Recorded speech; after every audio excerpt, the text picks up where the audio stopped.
ये लोग अपनी शासन सत्ता बनाए रखने के लिए, ये लोग अपना सरकार में बने रहने के लिए, अपना प्रभुत्व बनाए रखने के लिए ये क्यों क्या करते हैं? ये स्वार्थी लोग हैं। ये लोग नीची जाति के लोगों को, निम्न जाति के लोगों को शिक्षा और संपत्ति से वंचित रखते हैं। यानी खुद का शासन सत्ता बना रहे, इसके लिए आपको और उनको शिक्षा और संपत्ति से वंचित रखने का हर संभव प्रयास करते हैं। और यही सेम प्रोसेस, यही सेम प्रक्रिया ये लोग मुसलमानों के साथ भी दोहराते हैं। यानी कि इनका केवल एक काम है, साम दाम दंड भेद, हर तरह से केवल शासन सत्ता में बने रहना। और इसीलिए बाबा साहब आपको और हमको वोट का अधिकार दिए। संसद से बाहर निकल रहे थे तो बाबा साहब आपको और हमको वोट का अधिकार जब दिए तो बड़े खुश थे। एक साथ में उनके कृपलानी जी थे, कहते हैं डॉक्टर अंबेडकर ज्यादा खुश मत हो, आज क्यों इतना खुश दिख रहे हो? बाबा साहब कहते हैं मैं आज इसलिए खुश हूँ क्योंकि मैंने अपने समाज के लोगों को वोट का अधिकार दिया है। राजा बनने के लिए अब रानी के पेट की जरूरत नहीं पड़ेगी, अब वोट की जरूरत पड़ेगी। मैंने अपने समाज के लोगों को वोट का अधिकार देके सारी रानियों की नसबंदी कर दी। मेरे समाज के लोग अपने वोट से अपना राजा चुन सकते हैं। कृपलानी जी कहते हैं डॉक्टर अंबेडकर ज्यादा खुश मत हो, तुम्हारे लोग भूखे हैं, नंगे हैं, अपना वोट बेच देंगे, खुद को बेच देंगे, तब तुम क्या करोगे?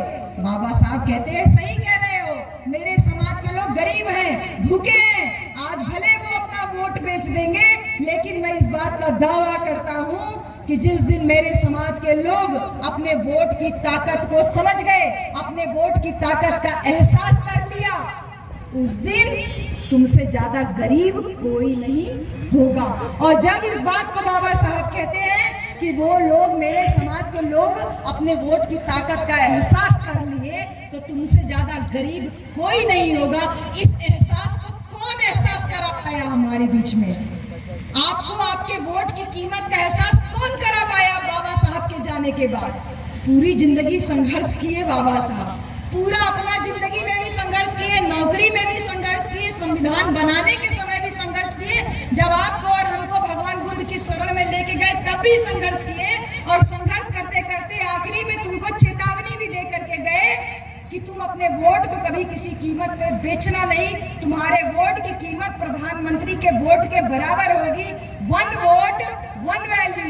भारत में पैदा हुआ प्रत्येक नागरिक का वोट एक बराबर होगा।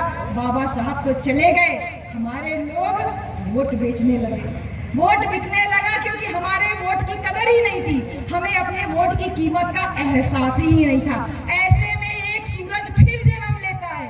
हमारा बहुजन समाज में बहन जी, झुआ भर देवी देवता के पूजे से बेहतर है झुआ भर हमन के महापुरुष लोगों के लाइन लगल है।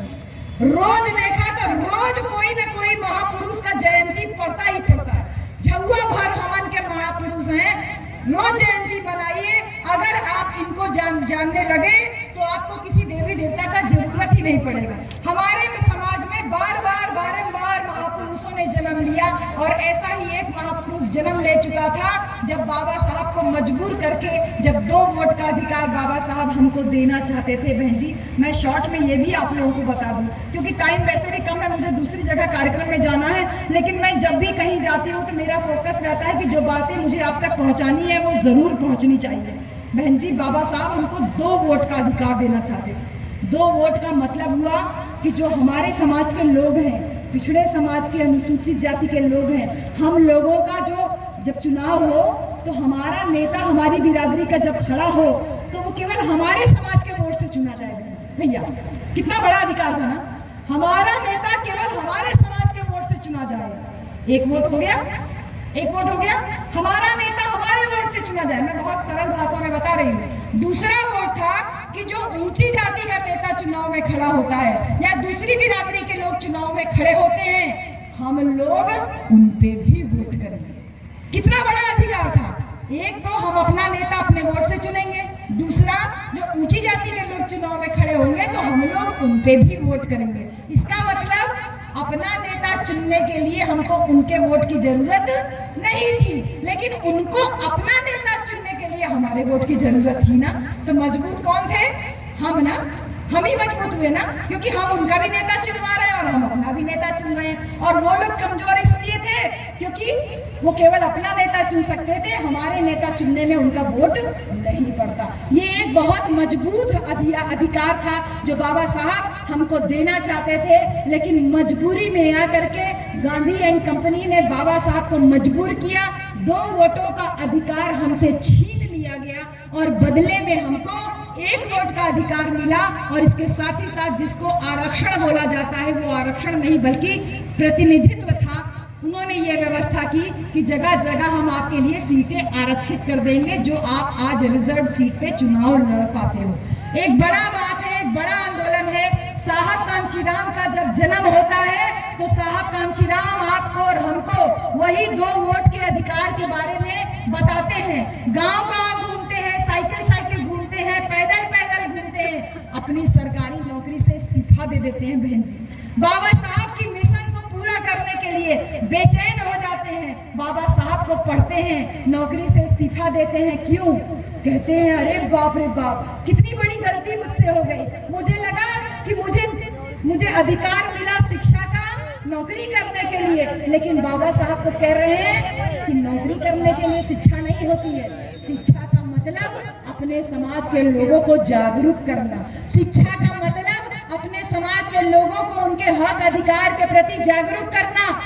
मान्यवर कांशीराम को समझ में आता है, अपनी नौकरी से इस्तीफा लिख देते हैं। इस्तीफा लिख करके अपनी माँ को चिट्ठी लिखते हैं कि माँ मैं कभी घर नहीं आऊंगा, माँ मैं कभी शादी नहीं करूंगा, माँ मैंने नौकरी से इस्तीफा दे दिया है, माँ मैं अपने नाम पे कोई घर संपत्ति, धन, रुपया, पैसा, बैंक बैलेंस नहीं रखूंगा। माँ आज से ये बहुजन समाज ही मेरा घर परिवार है। 32 साल की उम्र में साहब कांशीराम सरकारी नौकरी से इस्तीफा दे देते हैं। सोच करके देखिए कितना बड़ा क्रांतिकारी कदम था। हम आज नौकरी कर रहे हैं, हम इस्तीफा देने के लिए सोच पा नहीं रहे हैं ठीक से। साहब कांशीराम उस जमाने में जब सरकारी नौकरियां ही बहुत कम लोग पाते थे, नौकरी से इस्तीफा दे देते हैं। और आज हमारे लोग क्या कहते हैं, जैसे बाबा साहब को कहते हैं दलितों, शोषितों, पिछड़ों का मसीहा, वैसे साहब कांशीराम को भी एक शब्द में लाकर सीमित कर देते हैं, कहते हैं बहुजन समाज पार्टी के संस्थापक। क्या साहब कांशीराम ने केवल राजनीति की बात की थी? नहीं, जब साहब कांशीराम ने नौकरी से इस्तीफा दिया तो समाज को एक संदेश दिया, पढ़े लिखे लोगों को ये संदेश दिया कि पढ़ाई लिखाई का अर्थ केवल नौकरी करना नहीं, समाज को जागरूक करना। और जब नौकरी से इस्तीफा देकर माँ को चिट्ठी लिखते हैं और उसके बाद घर छोड़ के निकल जाते हैं, क्या करने के लिए? गांव-गांव घूमते हैं, पैदल घूमते हैं, साइकिल घूमते हैं। आप में से तमाम लोग उस साइकिल रैली का साहब कांशीराम के समय में हिस्सा थे। लोगों को जागरूक करते हैं, किसके लिए? कहते हैं कि तुम 100 में 85 हो, SC, ST, OBC और माइनॉरिटी 100 में 85 हो। SC का मतलब हमन के बिरादरी, चमार, पासी, धोबी, खटीक, ये जो है ना नीच बिरादरी जिनको कहते हैं, ये है SC अनुसूचित जाति, जनजाति यानी आदिवासी, पिछड़ा वर्ग यानी कि अहिर, कहार, लुहार, सुनार, कुर्मी, भर, ये कुल जो जाति है ये OBC की यानी पिछड़ी जाति है। मान्यवर कांशीराम कहते हैं SC, ST, OBC यानी अनुसूचित जाति, जनजाति, पिछड़ा वर्ग और अल्पसंख्यक यानी मुसलमान, जैन, बौद्ध, पारसी, सिख, ईसाई, ये सब मिलके 100 में 85 है। और साहब कांशीराम बताते थे कि ब्राह्मण, ठाकुर, बनिया ये लोग 100 में 15 हैं। अब प्यारे छोटे से बच्चे जो दोनों आगे बैठे हो, तुम बताओ कि अगर हम 100 में 85 हैं और वो लोग 100 में 15 हैं तो बड़ा